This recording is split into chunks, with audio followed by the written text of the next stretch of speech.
Three things. There's only three. The three things that all billionaires know and do. Now, most of you are probably going to think, that's nice, but I'm never going to be a billionaire, so how is that important to me? So let me rephrase it. The three things that all people who make over $1 million a year know and do. Let me take it even a step further. The three things that virtually everyone who makes over $500,000 a year know and do. There's three things. They're very consistent. There are common denominators of success and making money. Success leaves clues. There is a pattern for success that people follow. There is a formula for a success that people follow. There is a recipe for success and making money that people follow. There's actually a success algorithm. And actually, this is one of the books I'm working on right now. It's a mathematical equation. There's an algorithm for success and achieving wealth. When you look at people that are wealthy, if you look at people that are billionaires, if you look at people that are wealthy, if you look at people that make $1 million a year or $500,000 a year, and you start evaluating and really doing some in-depth research, there are common denominators. Now, interestingly enough, there's not very many common denominators, which means there's a bunch of things or traits or activities or mindsets that wealthy people have.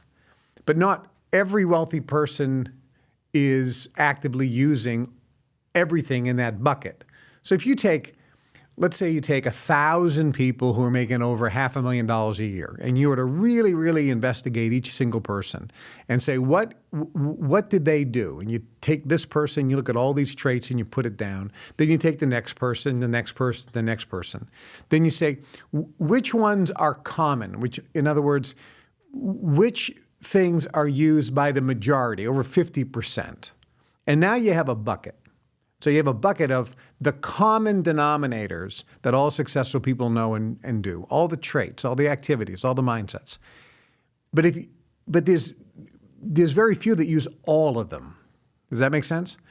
And so there's differences, but there are specific patterns that you can follow and duplicate. You duplicate success. You follow the pattern for success. You follow the recipe.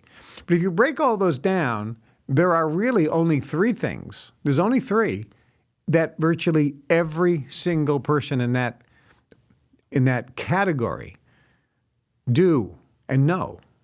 There's really only three. So if you take 1,000 people, 10,000 people, 100,000 people that are making over $500,000 a year, all of them, virtually all of them, know and do these three things. And that's what you're going to learn today. If you start doing them, and I guarantee you don't, and that's the goofy thing. I guarantee that you don't. Many of you want to make money, but you don't do these three things. If you just start with these three things,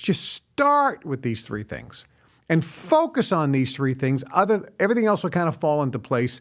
But unless you're doing these three things, it's almost impossible for you to make money, increase your wealth, increase your income, or achieve financial independence and financial security and financial freedom. I mean, financial freedom, financial independence is awesome. And most of you work for money instead of having money work for you.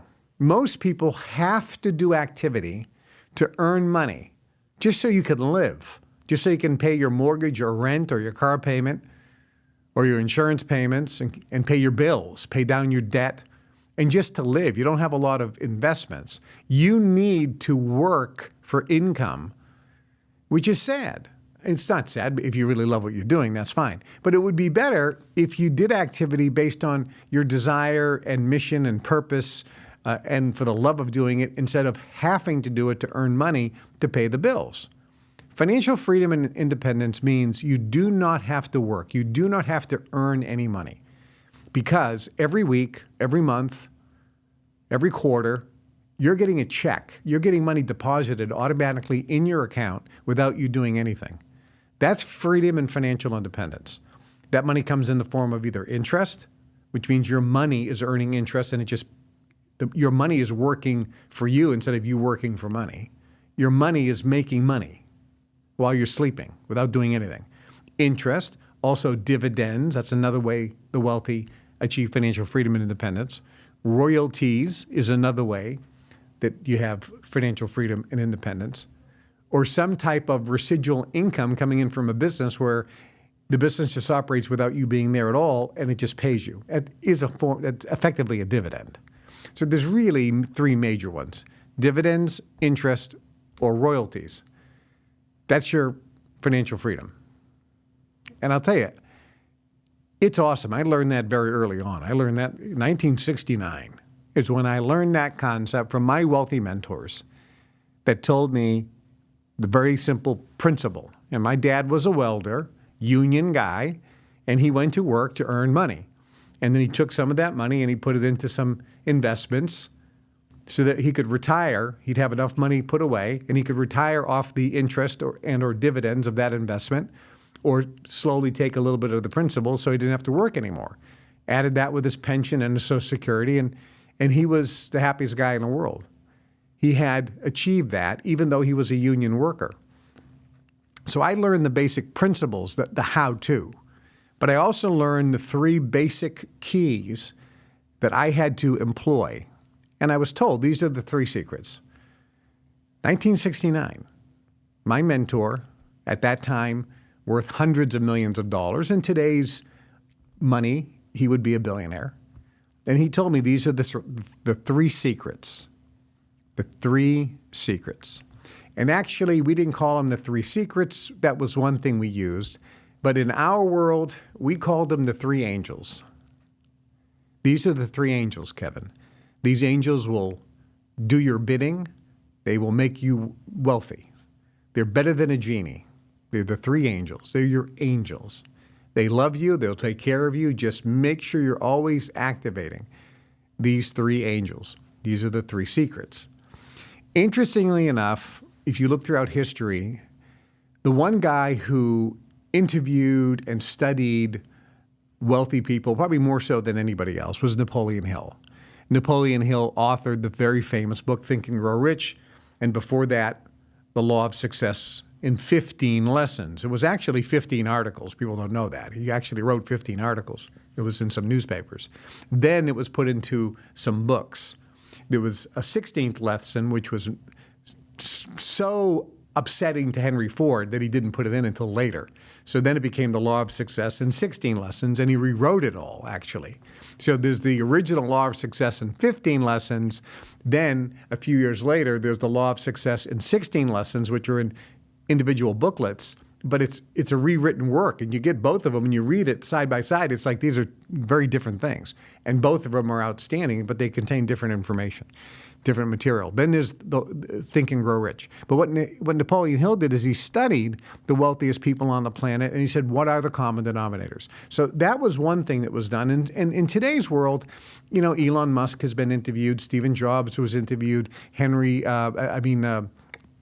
Steve Ballmer, who's the co-founder of Microsoft, Bill Gates was interviewed, Warren Buffett was interviewed, and his partner, Charlie Munger. Different billionaires from around the world in Mexico and India and China, Japan, different successful people have been interviewed and to try to glean some of the success. But nobody has done the in-depth research as Napoleon Hill. And it was from a different era. So if you look at the interviews of the wealthy people today, even though they're not as in-depth, we can still glean some of the common denominators. And again, these common denominators are universal. It doesn't really matter what country you're in. And they're very consistent. So there are patterns for success. So if you're watching and you want, or listening and you want to make money, you want to increase your income, I'm going to give you the three angels, the three secrets, and just do them, and it can dramatically impact your life. And if you don't, it's going to be very difficult for you to succeed and make more money. That's factual. That's factual. I mean, you may disagree with me, and that's okay because you have the right to be wrong. I mean, look, I'm not saying something that's my opinion. I'm pointing out some factual data. Right now it's snowing out there, and it's very cold. So if I were to say it's cold and it's snowing, and you were to say, no, it's sunny and it's warm. Look, you know, you're delusional. It's freaking cold, and it's not sunny, it's overcast, it's snowing. Now, you may be like Wim Hof and want to go out there in shorts and jump in a frozen lake because you say, I find it very warm. But you understand what I'm saying? It's still cold. You may enjoy the cold, but you can't deny that it's cold, and you can't deny that it's snowing. So when it comes to making money, you can't deny what I'm saying because it's not my opinion. I'm not giving you my opinion. I'm not going to say, I think, I call it. No, I didn't call it anything, and I don't think anything. I'm just sharing with you what was shared with me, what I observed from others, and what has been proven to work. And whether you want to take advantage of it or not, it's your own business.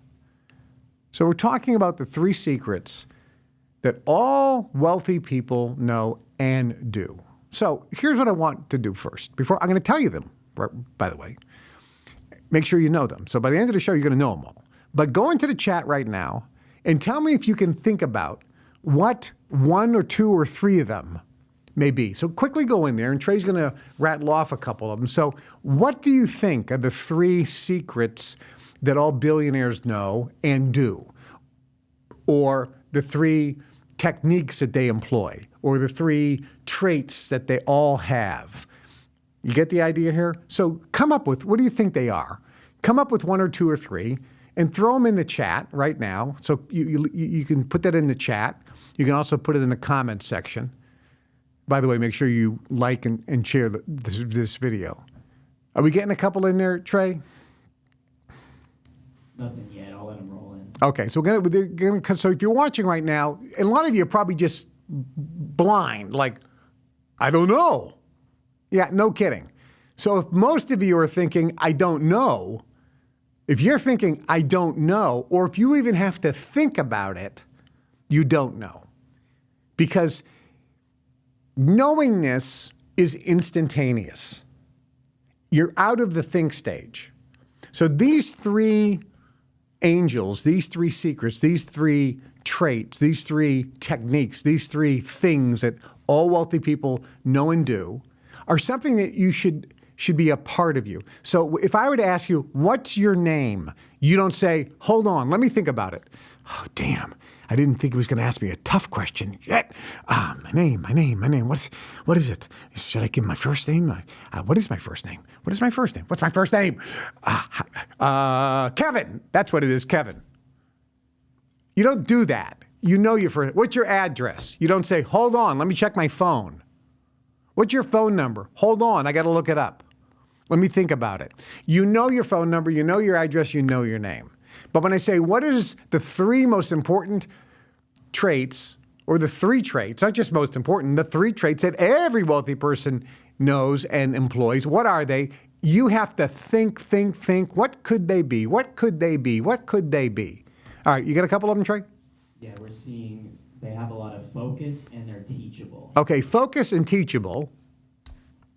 Okay. We also have that they've put together vision boards. Okay, they put together vision boards. And by the way, that's not true. Wealthy people, most of them don't even know what a vision board is.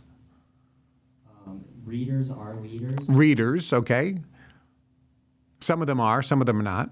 We're seeing a lot of love what you do. Love what you do. Love what you do, okay? Some of the wealthy people hate every moment of what they're doing. They're doing it just because they love money. They hate what they're doing. Absolutely hate it. Disgusting.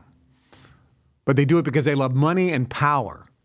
We're seeing associate with other rich people. They associate with other rich people. Some of them do, and some of them are absolutely recluses. Remember Howard Hughes? He didn't associate with anybody. A couple people saying take massive action. They take massive action, okay. Giving. Some do and some don't. Most do, but not every. See, here's the point. All right, so Trey, hold on to those. So here's the point. Everything that Trey mentioned, you could find a wealthy person who says, yes, that's very important to them.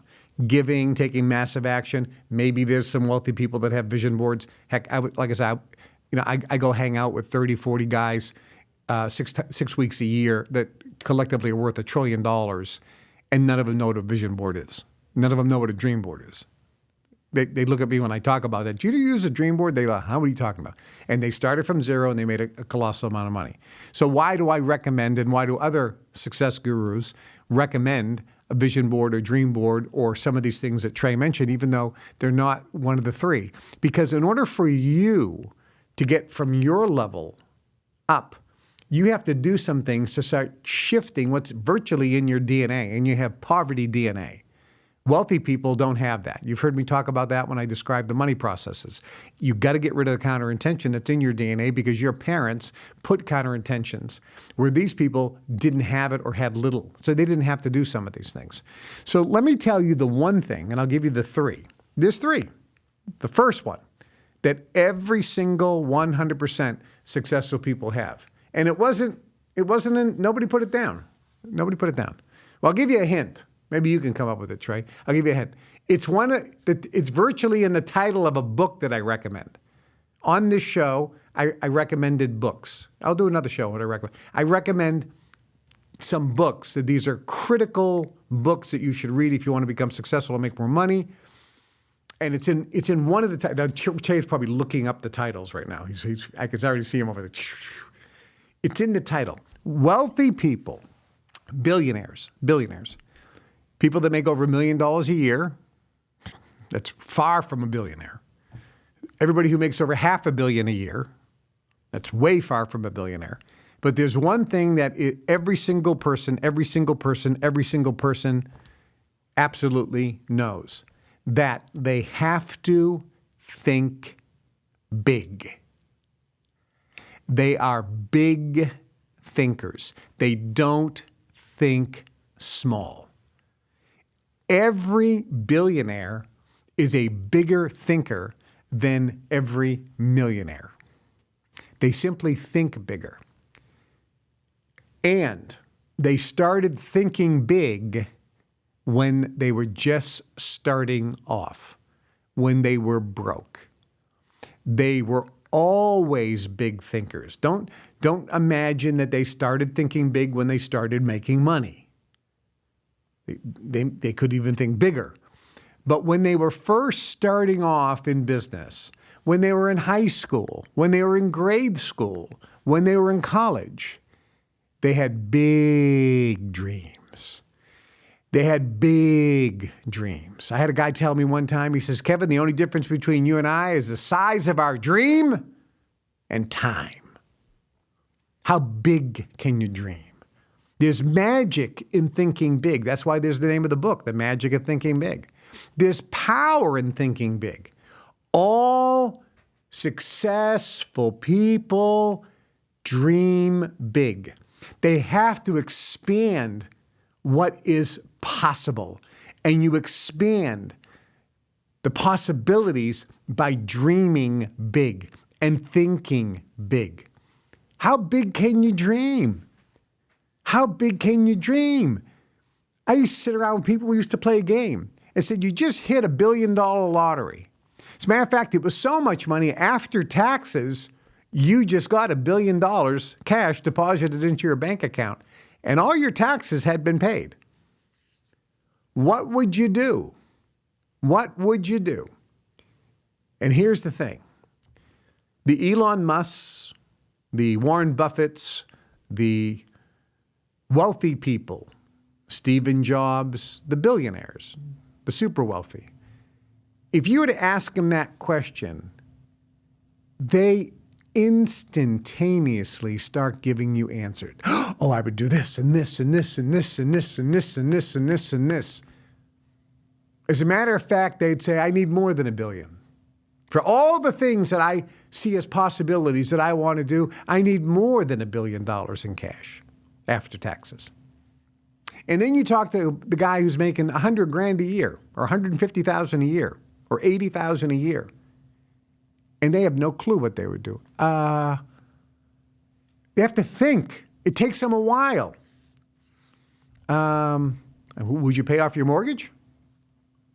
Yeah, I guess so. Yeah. Did you get a different car? Never really thought about it. They're not dreaming. They're not thinking big.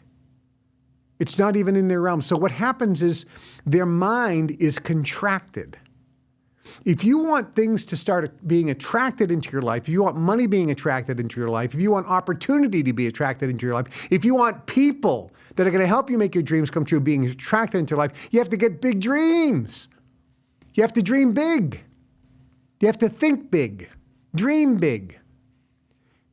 Guy said, you have to have a dream so big it would take 3 lifetimes to accomplish it. You got to dream big. This is why one of the techniques to help you dream big, and since you don't, is a vision board or a dream board, where it's an actual board that you put up on the wall and you cut out from magazines or you print stuff off the internet of things that you want, the car, the boat, the jewelry, or even better, you sit in the car of your dreams and have somebody take a picture of you there and then put that up on your dream board. You stand in front of the mansion of your dreams and have somebody take a picture and you put that up on your dream board. You use AI and you put yourself in the picture on the beach in Hawaii or in Bali or wherever you want to go in the world, or on your private yacht, or put yourself using AI sitting in a private jet. Whatever your dream is, how big can you dream? Successful people always dream big. They think big. This is why we go dream building in the Global Information Network and my private club, my private success club. When people join, we take them dream building. Our summer conference, for example, this year is in Beverly Hills at the Wilshire Beverly Hotel. It's the Pretty Woman Hotel. Talk about dreaming. And it's right at Wilshire Boulevard and Rodeo Drive. So you see all the Ferraris and Lamborghinis and Rolls Royces and Bentleys and the AMG Mercedes. I mean, they're all lined up everywhere. The Maseratis. You walk down and you see the Gucci store, the Patek Philippe watch store, the Rolex watch store, the Stefano Ricci men's clothing store, suits, $15,000. Bijan is there. Ferragamo is there. Chanel is there. The gorgeous clothing. All the different brands. Louis Vuitton. On and on and on. One after the other after the other. And you see celebrities walking around dressed fantastic. And you start dreaming and you look and you're thinking, there's a purse for $35,000 for the purse. And you're thinking, I can't afford that now. Maybe one day. You start dreaming. You see people 20, 30 years old, 35 years old, driving around a Rolls Royce that they paid for in cash. You go and look at the homes, $15 million homes, $20 million homes, $25 million homes. Forget the $5 or $6 million homes, they're just average.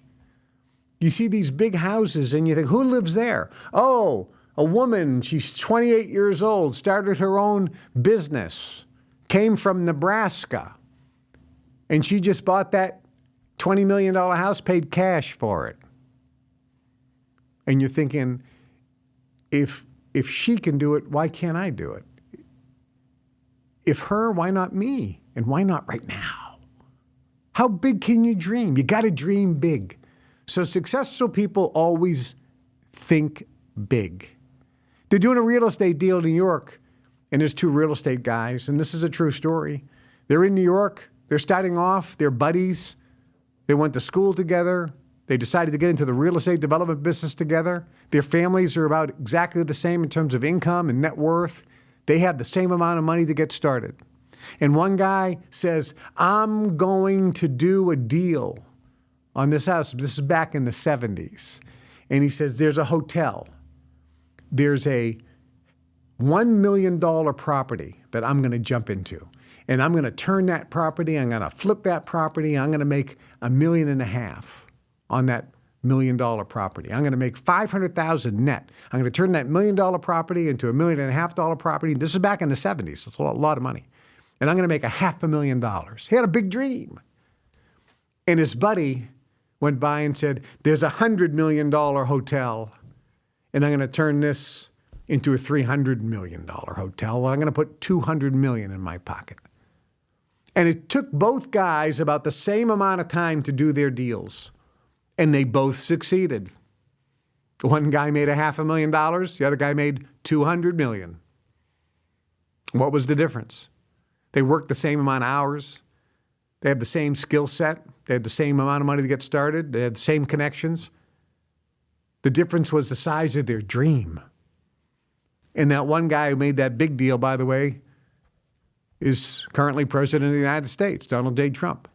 And he was very famous talking about that deal. And he said, you know, it would take me the same amount of time and effort to do $1 million deal as opposed to doing a $100 million deal. So I put my effort into the big things. He goes, because I think big. I mean, here's a guy who just says it right out of his own mouth. I think big. I can't think small, he said. It's not in my DNA. That's what he said. And it's true. For most of you, it's not in your DNA. Thinking small is in your DNA, which is why you have to clear that out. Do some money processes. You know, join the Global Information Network. Go through the Success Mastery course. Go through the Science of Personal Mastery course. Do some things. Take charge. Take some action to change your ability, or just start by doing some dream building and using your own willpower and saying, you know, starting today, I'm going to start thinking big. And then read the book, The Magic of Thinking Big. Start there. Start thinking at least bigger. And some of you think, I can't think that big because I just don't believe I'll ever be able to achieve it. That's correct. If you believe you can, or if you believe you can't, either way, you're right. It's the thinking that makes it so. So start small. Just dream bigger than you do right now. Go as far as you can see. And when you get there, you'll see further. Number 2. What's the second thing? Did we get any more in there, Trey? Did we get any more? Yeah, let me grab them again. Okay, so Trey's going to look and see what else you came up with, because there's 2 more that every single billionaire employs. They know and they do it, and every wealthy person knows and does it, and many times subconsciously. A lot of times it's not even conscious. Any more, Trey? Yeah, we got people saying that you need to be hungry. Got to be hungry. Create a large network. Create a large network. There's nothing wrong with being hungry or having drive or desire and having a good network. Some people do that and some people don't, who are wealthy. Going to events and workshops. Going to events and workshops. I know a lot of wealthy people who don't go to any events or any workshops. They absolutely hate it. Saying, I'm not going to go. They work out of their own little hovel. They hate people. I know some of them that do. That they're always learning. They're always learning. I know some guys who are so smart, they always know they're the smartest guy in the room. And they refuse to learn from anybody because there's nobody as smart as them. Here's the point it's not everyone. Yes, many wealthy people love learning. Many wealthy people go to various events and give and receive recognition. Many very wealthy people do a lot of these things, but not all at all. Any more? That's kind of the consistency. Good. Okay, it's very consistent. Okay, this is great. Let me tell you something. I'm glad you're watching because you don't know this stuff, clearly. Right? Nobody knows what I'm about to say. All right. Number 2, all wealthy people have a very active energy within them, which unsuccessful people don't, and that is initiative. It's initiative. An initiative is inner drive.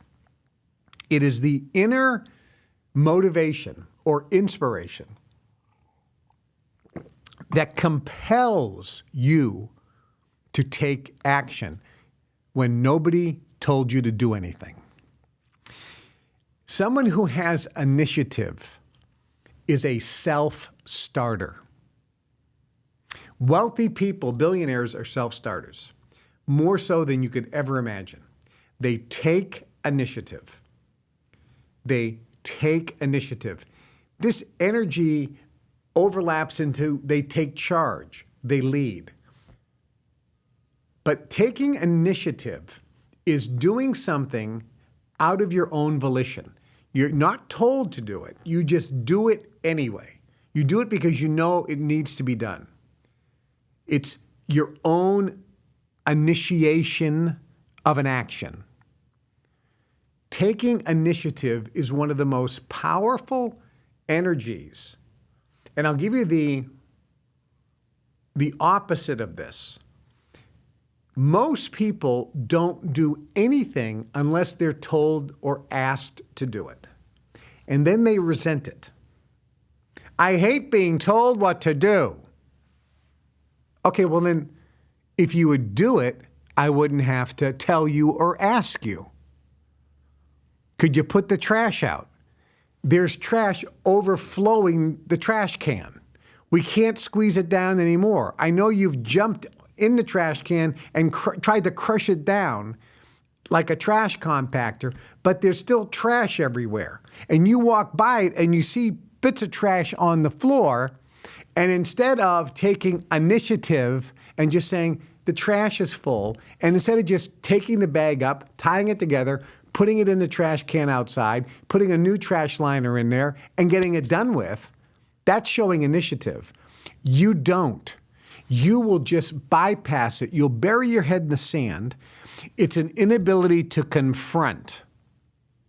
And then somebody has to say, hey, would you mind putting the trash out?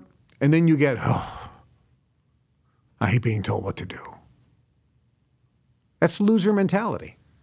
Look, there's a millionaire mindset, there's a millionaire mentality, and at the end of the day, there's a loser mentality. Winners of all types, champions, take initiative. They don't have to be told what to do. You look at winners in sports, they're the ones who are at the stadium first. They're told you have to be there at 11 o'clock. They're there at 10 o'clock. They weren't told they have to be there at 10 o'clock. They don't have to be there at 10 o'clock, but they took their own initiative. That's what winners do. People who are worth a lot of money take the initiative. They do things before they're asked or told. They take action from a self-starter situation. They have inner motivation, self-motivation. They're self-starters. They do it without being told. They think of things that they need to do. Do you understand that? Showing initiative is assessing a situation and deciding what needs to be done here. Even though it may not be obvious, that's taking initiative. In my office, in this office here, we have doors. And as I walk through the doors, I immediately say, I want to give some papers to the person who's in that office, but the door is shut. And we have a closed door policy, which means if the door is shut, nobody can interrupt that person. They shut the door on purpose. They want privacy. They want to be able to focus and concentrate because they're working on something. They do not want any interruptions. And there's nothing that's that urgent that can't wait a few hours or even a day. So I walk by, I get some papers that I want to hand to an individual. The door is shut. And I'm thinking, I'm not going to bother her. She's working. She shut the door because she wants to focus and concentrate. And that's critical. But I got these papers. And I don't want to shove it under the door because then that's going to disturb her. She's working and then she hears some papers. It's going to distract her. I don't want to distract her. I want her to focus on whatever she's doing. That's why she shut the door. So I think, it would be good if there was a little something on the door that I could put the papers in. So when she opens the door, it's like a little basket or something, she would see it. That would be efficient. So I write it down and I say to myself, I'm not going to tell anybody to do it. I want to see if there's anybody in this office that can show initiative because clearly I'm not the only guy who thinks that may be a good idea. Weeks and weeks go by. and I'm getting a little disturbed because no one's showing the initiative to suggest to me or the office manager, hey, I have an idea. I think we can improve the efficiency. What if we get some beautiful things here? Matter of fact, I went online. I found a few. I think this one works really nice. It's easy to install. We can put it on everybody's door, and this will be really good. No one has come up. No one has shown that initiative. And then I come into the office, and on her door, that one person's door, I didn't say anything to anybody. She's got one of these little bins on her door. No one else does. But she took the initiative and said, you know something? This would be a good thing. She didn't ask, she just did it. That's taking initiative. See, successful people just assess situations and figure out what needs to be done. That's showing initiative. That's being a self-starter and then doing it. Initiative is a critical word. Look it up in the dictionary. Look at the original language that the word comes from. Study the word. Look at the various derivations, the etymology of the word, the history of the word, and then use it several times in a sentence and feel good about that word. That's activating and illuminating the energy and essence of the word. And you'll start showing more initiative. Listen, just get a card. Get a card like this, get a piece of paper, and just put initiative and put it all over your house. And just ask yourself, I'm going to show initiative today. And just make it a habit every day that today I'm going to do something to exercise initiative and show initiative. You start doing that and get into the habit of showing initiative, it makes all the difference in the world. Just today, the White House, Office of the President, put out a little release. And it said that they're going to change a policy. And the policy change is instead of hiring people based on quotas, oh, we need a certain number of short people, we need a certain number of tall people, we need a certain number of fat people, we need a certain number of skinny people, we need a certain number of women and a certain number of men, we need a certain number of blondes with blue eyes, we need a certain number of people with dark skin, we need people of this religion. They have all these quotas. You have no idea. It's mind blowing. And so when they're hiring people, it has almost nothing to do with the qualifications or how good the person is, how qualified they are. It's about quotas. Now, think about if you did that in the NBA. So here we are at the NBA. You're trying to put together a basketball team of champions so you can win the championship. And they go, sorry, you have to bring people on and have them play based on quota. So you need some redheaded people, you need some Asian people, you need some Native Americans, you need some fat people, you need some short people. You can't have the best athlete. You can't have one race. You have to have you have the white, you have Asian, Japanese, you need some Chinese, you need some, Eskimos, you need some Indians. You have all these African Americans. You can't have all that. I mean, stop picking the best athlete, the best players. No. You have to pick based on these quotas. So they changed this, and the president said, we're no longer going to hire people in the federal government based on quotas. We're actually going to do something radical. We're going to hire the best, most qualified person for the job. And the only way they'll keep the job is if they keep proving that they're the best. And if they slack off or if they don't perform, we'll fire them. Just like if you hire a coach of a football team, a baseball team, whatever, and the coach is hired and he fails. He doesn't make the playoffs for the first year or the second year, and he has this horrible losing record.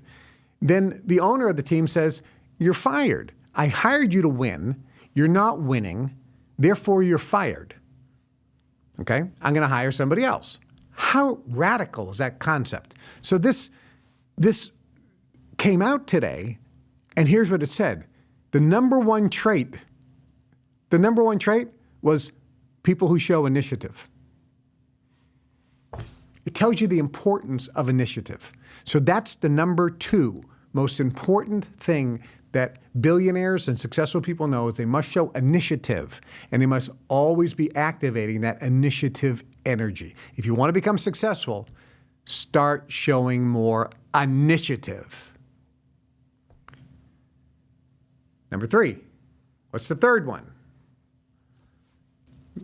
No one knows. Nobody knows. Nobody. I love it. Now they're giving up. They're going, listen, I surrender. I surrender, Kevin. I don't know what number 1 was or number 2. Clearly, I don't know what number 3 is.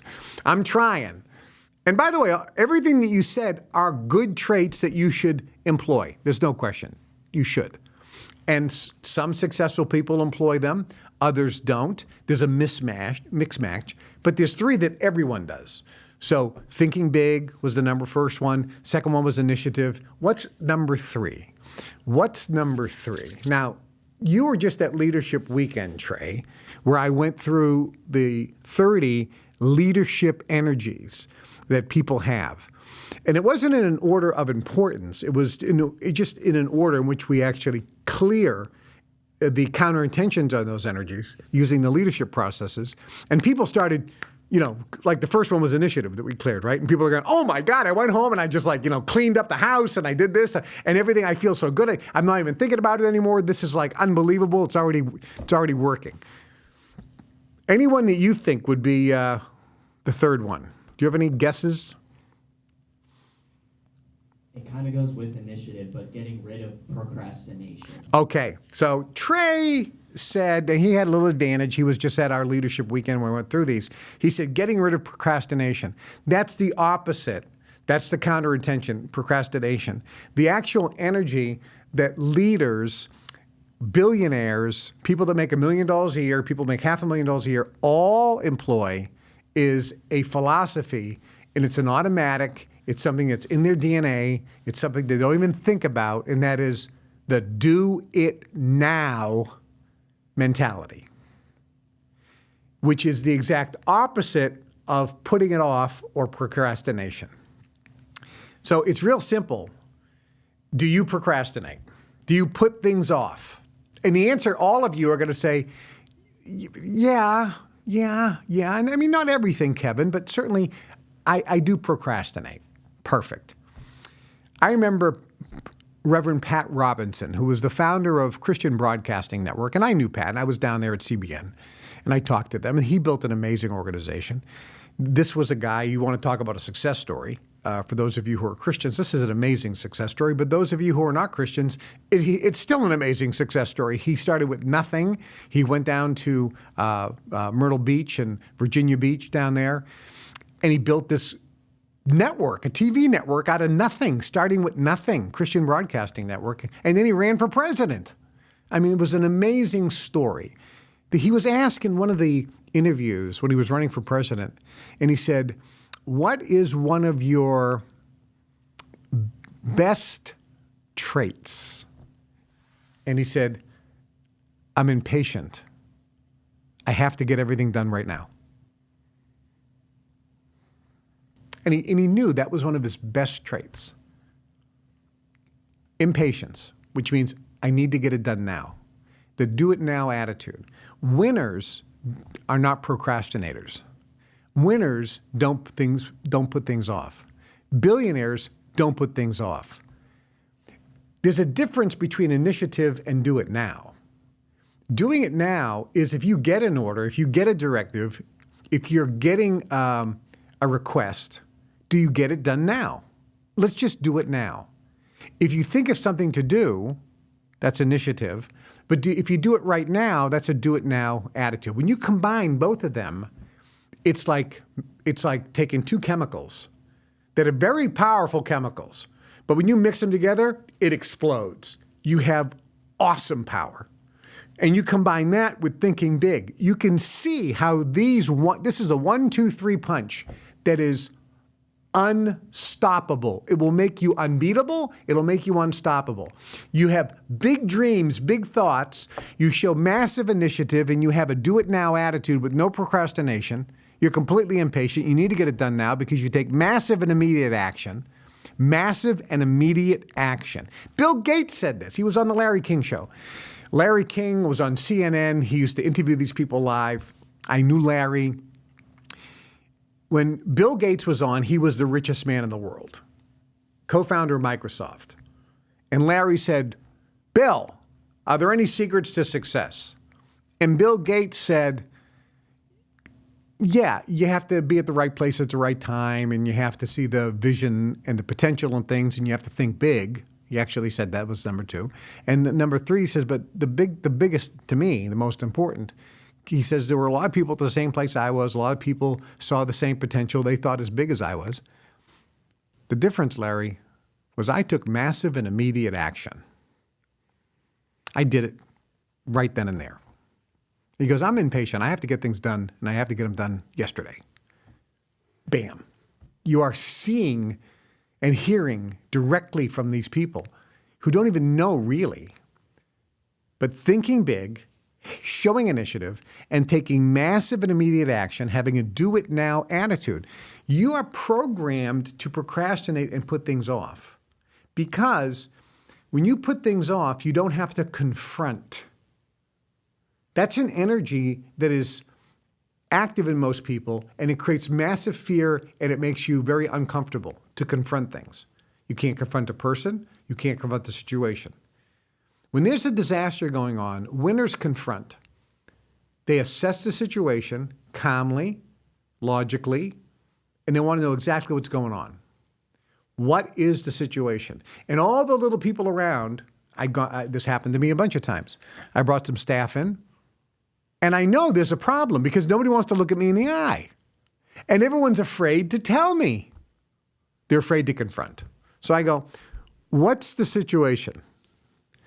Well, we got a little situation here that, it's really not that big of a deal, Kevin. And that's what they're doing. And I'm going, we have to work on your confront. We're going to have to do some processing on you and clear the stuff out of your field and in your DNA because you don't have the ability to confront. What is the situation? Is there a nuclear bomb in the building? Did our warehouse burn to the ground? Did everybody get shot in like a St. Valentine's Day massacre, like when Al Capone did that to the Moran gang? Are all of our bank accounts frozen? Did we get lawsuits from the federal government? Is the FBI on the way to arrest us all? What's the problem? And they're all looking at me going, Kevin just used the word problem. I go, what's the problem? We can handle anything, even if it was one of those things that I just mentioned. And that released the pressure because clearly the situation was nothing as colossally bad as what I just mentioned. And they said, oh, well, we had, 2 of our salesmen quit and they're starting a competitive company. I go, that's not a problem. Let's celebrate. We should bring them in and have a party. Let's be proud, not sorry, when people leave and go into business of their own. I mean, I'm excited about them. I want them to be successful. Nothing to be sad about. Yeah, but our sales, they're taking a lot of our clients with us. That's okay. Was it our clients or was it their clients? We could argue that. I says, but look, there's plenty of room for everybody to succeed. Let's say, let's celebrate their success. Let's hope they succeed. Let's let them know that we're here to support them. And everybody was just blown away. Those guys succeeded, and we continued to succeed too. Everybody was happy, and we remained good friends, by the way. The point is, that's confront energy. When you can't confront, you always have to put it off mañana. Mañana, tomorrow, tomorrow. Mañana, mañana, tomorrow, tomorrow. Successful people have a do-it-now attitude. Art Williams, who was the owner of A.L. Williams Insurance Company, a multi-level marketing insurance company, which is now called Primerica. Art Williams wrote a book, and it was called Do It Now. And the whole book is about why, scientifically, it is so powerful to get into the habit of do it now. When you think of something, just do it now. Don't put it off. Do it now. Take some action. Ron Ball, who many of you know, good friend of mine, and he's been speaking at a lot of gin events. I've known Ron for 25, 30 years. Ron and I did a seminar about 15 years ago, and one of the things that Ron did in that seminar, and he just reiterated it at our family reunion event back in November, is the scientific neuroscience, how the brain reacts when you think of doing something and then take action on it within 24 hours. The brain and how it reacts to that is completely different than if you think about doing something and then put it off for 48 or 72 hours. The chemicals that are released, the neural pathways that are established, the parts of the brain that light up and get activated, the hormones, everything changes. It's like night and day. If you want to be successful, you must get in the do it now mentality. But you have a procrastination mentality, a put it off till tomorrow mentality, I'm afraid to confront it mentality, I'm afraid to get started. You have this inability, you have all these stops in your field. It's in your DNA that comes from your ancestors, and then it's also in your own memory banks. You have a habit of, I'll put it off till tomorrow. You have the procrastination habit, and it's a failure habit. It's similar to excuse-itis. In the book, The Magic of Thinking Big, the first chapter is Believe You Can Succeed and You Will. And the second chapter is Cure Yourself of Excuse-itis, the failure disease. Procrastination is simply making excuses why you can't start today. Successful people are always too busy doing what the other guys are still talking about. Losers, by the way, are always good at one thing: making excuses. Think about it. Excuse-itis, the failure disease. That means procrastination, putting things off, is the failure disease. If you look at all the billionaires, all the people that are worth $500 million or more, all the people that are worth $100 million or more, all the people that make $1 million or more a year, they all employ these three things. And none of them procrastinate. None of them make excuses. They have a habit of doing it now. Do it now. Do it now. You take advantage of this material.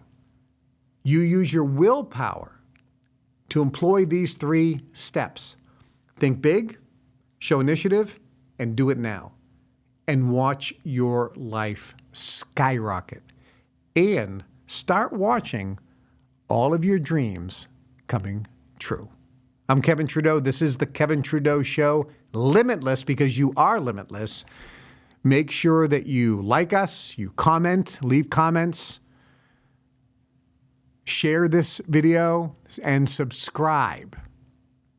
Now, I do have a little bit of news today. John Denny, as you know, is our new executive director, producer, guru, head, top banana, CEO, managing director of the show. He has a long job title, which he produced for himself. He's worth that very lengthy job title. He is the king. Yep, he's the king. He's the king. So John was in Doral down in Florida with us, and he had a king meeting. He called court, and I was invited to go to court, which I didn't really want to go to court, but I went to his court. You get the idea. Anyway, so John said, Kevin, we're going to make the show better than ever before. We're going to get 1 million subscribers. We're going to get tens of millions of views every week, and we have to have a real strong strategy in play. So John is working on some things. So starting next week, the first thing he decided was, until further notice, we will be doing one show a week instead of two, just one. Of course, my philosophy, well, let's do 6 or 7 a week, or 10 a week, or 20 a week. And John said, no. Got to promote each one. There's a strategy here we can improve or increase later. But we're going to one show a week starting next week. And that show is going to be on Wednesdays? Yes, Wednesdays at 9 a.m. Right. Central. So it's going to be at Wednesdays, but we're putting it up earlier. Instead of going live or putting the show up at 1 o'clock Central, we will be Wednesday, and the show will go up on YouTube and the other platforms at 9 a.m., right? 9 a.m. Chicago. 9 a.m. Chicago time. So starting next week, there'll be no show on Monday. It'll be Wednesday only going forward for a while. So until these numbers get up, it'll be Wednesday only, every Wednesday, 9 a.m. Chicago time. So that's going to be exciting because John is working behind the scenes to put together a whole bunch of material to make these shows even more enhanced and give you more value for the amount of time you spend watching the show. The content and the material and the value you're going to get for free just by watching the show. I give away all this stuff for free. That's the other thing that John kept on saying. You need to give everybody this material for free on the show. So I said, okay, well, who's paying your how are we paying your salary again? Because we need to bring in some money somehow. Anyways, we'll figure that out. John said, we'll figure that out later. So I hope you're enjoying the show. So comment, like the show, share it with everybody, and subscribe. I'm Kevin Trudeau. Thanks for watching. I will see you next Wednesday, 9 o'clock Chicago time going forward. Every Wednesday, 9 o'clock Chicago time. That's the new time for the show. You're going to start loving it. We're working on producing world-class shows with world-class content to improve the quality of your life and help you improve your standard of living in every area. Much love, everybody. See you next week.